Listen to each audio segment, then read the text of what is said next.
it's also cunning because it sort of rows back the Americans, in my view, from potentially ending this. And that is in Russia's favor because they will say to the Americans, we've shown our intent. It's nonsense, but they've shown their intent. Please stick with this for a bit longer. Now, today is a holy day in the Orthodox Church, as well as for Christians all over the globe, a day for peace, reflection and celebration.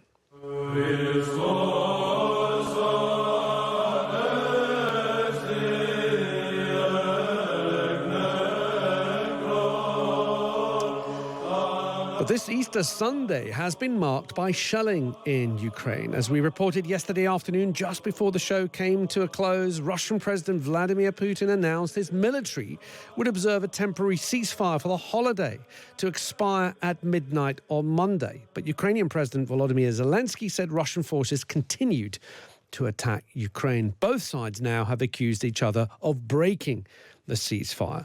Well, joining me now are Paul Conroy, award-winning photojournalist currently in Kyiv, and Major General Chip Chapman, senior British military advisor to the US Central Command. Welcome to you both. Thanks for giving us your time, and happy Easter to you both. Cheers. Thanks for that. Paul, let me start with you first. You're in Kyiv. Christian Orthodox Easter is a very, very big 4-day event. What's the current atmosphere in Kyiv? Look, they're getting on with it. Actually, nobody's thinking about a ceasefire. The ceasefire is Scotch mist. It never happened. It was never meant to happen. So they're just going about their days as they would any other day of the week. We saw Putin's view on religion last week on Palm Sunday, if everyone remembers, when they put 2 Iskander cluster munitions into Easter celebrations. So that kind of that told everyone here all they need to know about Putin's view on Easter celebrations, really. Paul, have the sirens continued to ring out in Kyiv over the last few days? Yeah, we got them last night. As the ceasefire was being announced, I was out with a few friends, and we were all laughing, because a ceasefire called by Putin has comic effect in Kyiv because people are so used to just the words that come out of the Kremlin. And as we were both all checking on our phones, the sirens kicked off, and it was like, yeah, okay, onwards. Really, it's not being given any, there's no weight carried by it. There's no people going around going, has it held? It hasn't held. In Pokrovsk, on many of the border regions, the shell and the rockets continue to fly. It's made little to no difference at all. And we fully expect attacks tonight. That would be absolutely par for the course. So ceasefire was, I think, as we know, Putin thinks and acts strategically, does nothing for nothing. And if he puts this ceasefire out and the Ukrainians respond, I think all that is designed to do is, for Putin, for the ideal thing would be for Donald Trump to walk away from these peace talks. Right. That would be the biggest advantage for Putin.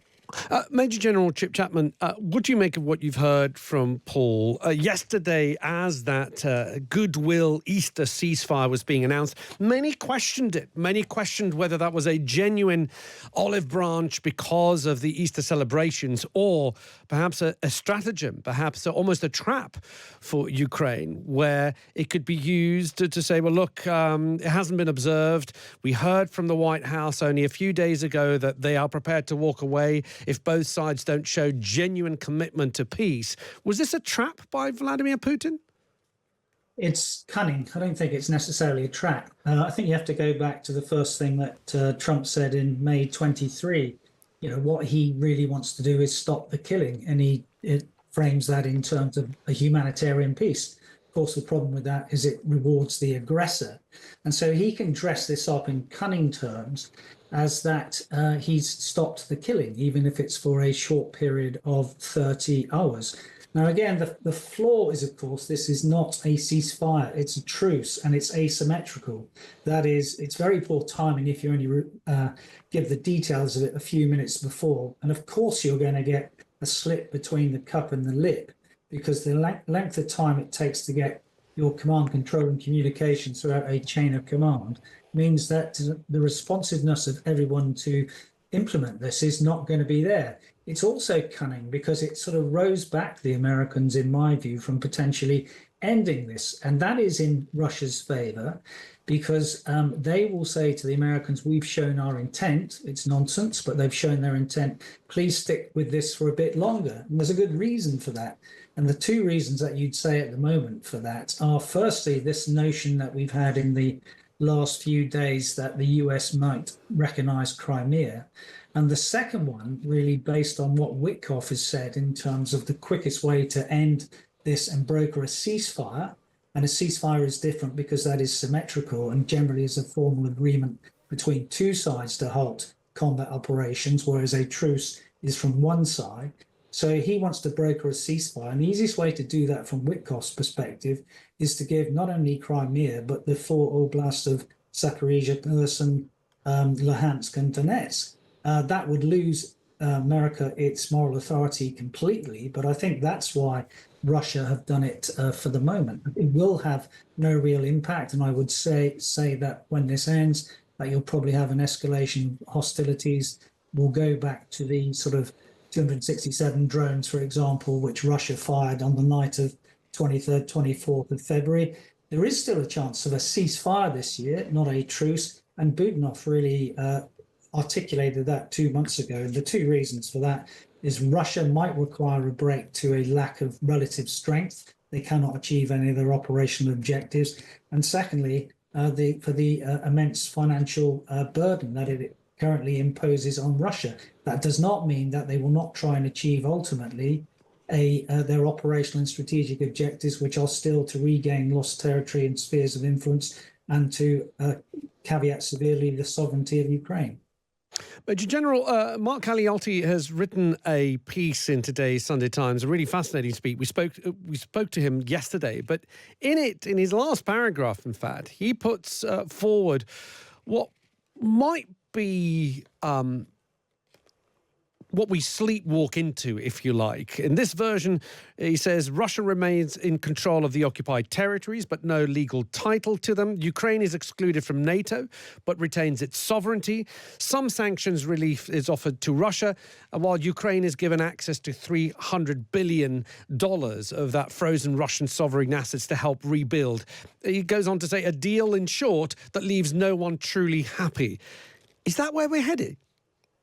I don't think you can say that at the moment. The thing about all these things is that peacemaking is very, very complex. To give you an illustration, this is the 20th of April. Today was always seen for potentially two reasons to be an important date. Firstly, because the Finnish president, Alexander Stubb, had suggested that today should be the day when you give them a deadline. And the second reason related to that is it's 3 months from Trump's inauguration. But peacemaking takes time. So to give you two illustrations, it took 500 meetings and 2 years to get to an armistice to the right of a ceasefire in Korea, North Korea in the end of the Korean War. And it took 5 years in the Treaty of Paris to bring an end to the Vietnam War. The complexity of these issues, which you just illustrated there, Alexis, means that if you think you're going to unlock all the complexity of those things in the next 2 or 3 weeks, you're having a laugh, and it won't be acceptable to either side, which does mean that you won't get this durable peace, which is often being talked about by the Americans. Paul, can I just jump in on that piece? Yes, you're absolutely right. These negotiations and peace deals are painstaking and go on for months. They also generally involve the highest level of experienced diplomats. You know, we've got Jonathan Powell was at the table on Wednesday in Paris. And these people know how to do this. They know it's not an overnight deal. Nothing happens overnight. But the problem is what we saw with the peace talks in the Elysee Palace, where the same people, we saw Steve Witkoff, who is a property developer and a golf chum of Trump's, has been sent to the Kremlin to deal with these, let's say, seasoned people to try and negotiate one of the most complicated peace deals that will ever be attempted since World War II. So if you start on the basis that you are selling, and I don't want to be personally rude to these people, but they are just not qualified to go out and deal with that level of detail. And then what we saw happen after Wednesday, the talks with the Ukrainians and the Europeans and the Americans, the initial press releases came out saying, yeah, quite positive sounding talks, all sounding good. Then Rubio comes out, stands at the airfield, and he goes, we're in it for the long run. We're in it for as long as it takes. But that doesn't mean forever. In fact, 2 or 3 days before I see results.